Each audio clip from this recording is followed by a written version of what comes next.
సేమియా పాలైస్ చాలా టేస్టీగా ఉంటుంది. అలాగే చాలా ఈజీ ప్రాసెస్ కూడా. పిల్లలు చాలా ఇష్టంగా తింటారు. దీని ప్రాసెస్ వచ్చేసేసి ఇలా సేమియాని అయితే ముందుగా వాటర్లో బాయిల్ చేసి రెడీగా పెట్టుకోవాలి. అలాగే ఇంకొక బౌల్ తీసుకుని ఇప్పుడు ఇందులో 2 టేబుల్ స్పూన్ కార్న్‌ఫ్లోర్ యాడ్ చేసేసి కొంచెం మిల్క్ యాడ్ చేసి ఇలా లంప్స్ లేకుండా మిక్స్ చేసి పక్కన పెట్టుకోవాలి. ఇప్పుడు స్టవ్ మీద ఒక ప్యాన్ అయితే పెట్టుకుని 1 కప్ మిల్క్ అయితే యాడ్ చేయాలి. మిల్క్ యాడ్ చేసిన తర్వాత ఇందులో 2 ఇలాచీ యాడ్ చేయాలి ఫ్లేవర్ కోసం.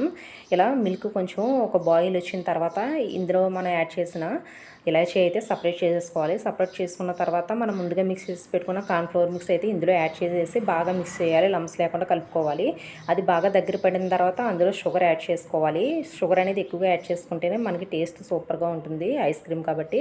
ఇలా యాడ్ చేసుకున్న తర్వాత ఇందులో కావాలితే మీరు కాజు అలాగే పిస్తా బాగా సన్నగా చాప్ చేసుకుని కూడా యాడ్ చేసుకోవచ్చు.